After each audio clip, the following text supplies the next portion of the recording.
Welcome back, ladies and gents, to a brand new episode of our League of Legends Top 5 Plays. My name is Parva, and I'm here to show you some of the best plays submitted to us from all corners of the globe. So without further ado, let's kickstart this episode off with Xenoblast playing a manly Thresh.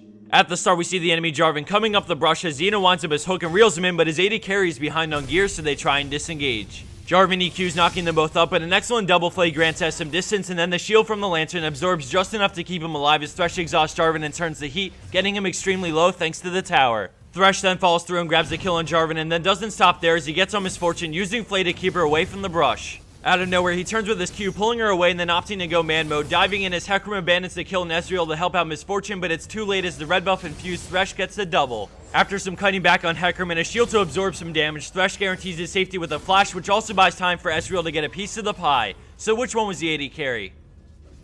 Coming in at our number 4 play, we have Nightwish on Lee Sin with a beastly gank on bottom lane. We see him emerge out of the jungle, catching them out of position as he war jumps behind Misfortune, kicking her straight back to Nunu, which allows the free snowball. He then moves into position and lands a Sonic Wave, finishing Misfortune before he flies the Kassadin, using his passive for the couple quick auto attacks for the double, and then he immediately flashes just in time, escaping tower range. He knows Mordekaiser must be roaming down, so with some good predictions and a little luck, a final war jump allows him to slip by Mord without taking a single hit. A beautifully executed gank by jungle Lee Sin on bottom lane allows him to clean up shop, earning him the double kill, but now we're going to switch our focus to a mid laner in our number 3 play with Timmy Nat on Lissandra. We see Nautilus charge straight at her right off the bat, and despite having no ward, she quickly reacts and escapes to the tower, but Nautilus pursues as they both land their Qs, and then he roots her into his ultimate. Kha'Zix flashes in, but she flashes back, ulting herself to not only deny their kill, but to also damage him just enough to pick up the kill with the help of the tower. Playing it safe, she stays back and analyzes the 1v1 before summing up the courage to somehow go back in, ready to outplay. All of a sudden, she lands the Q she needed, followed by EW Ignite into a reactivate on her glacial path to dodge his hook, all while holding him in place, which is more than enough to leave this Nautilus seeing stars. Moving right along into our number 2 spot, we switch gears from an amazing solo play into an epic turnaround teamfight with surprise boxers on Morgana.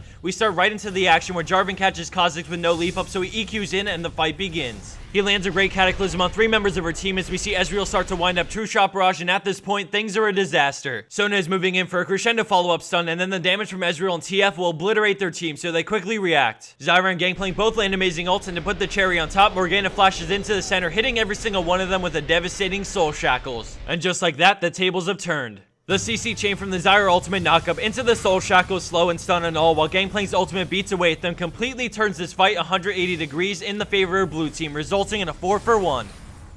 And for our number 1 pro play for this week, we have 935318X with an amazing clip that really shows off what a Master Draven can do. After his Leona gets hooked in and killed, he's left at 2v1 as he kites back, catching axes while dealing massive damage to Tryndamere, forcing him to retreat. He sits on Blitzcrank for a while before we see more enemy players headed his way, but he boldly chases into the enemy team, grabbing the kill, and then he tries to peace out, but he knows he must fight because he can't escape Ashe.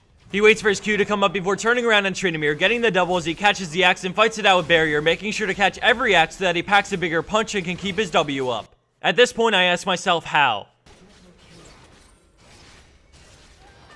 Well, that's how. The chase on Blitz, waiting on his Q to turn on Trynd, and catching axe after axe in absolute mayhem earns his Draven the 1v4 quad and the number 1 spot. And for the bonus clip of the week, we have Brownie on Vi, who ults to go for the kill on Udyr, but it ends up having an epic side effect which secures another kill. Thanks for watching, everyone, and a special thanks to everyone who patiently waited for the RP from their number 1 plays. We've sent all the codes to everyone, so check your email addresses you submitted your clip from to enjoy your ride points. Take care, and I hope to see everyone back here for episode 140 of our League of Legends Top 5 Plays.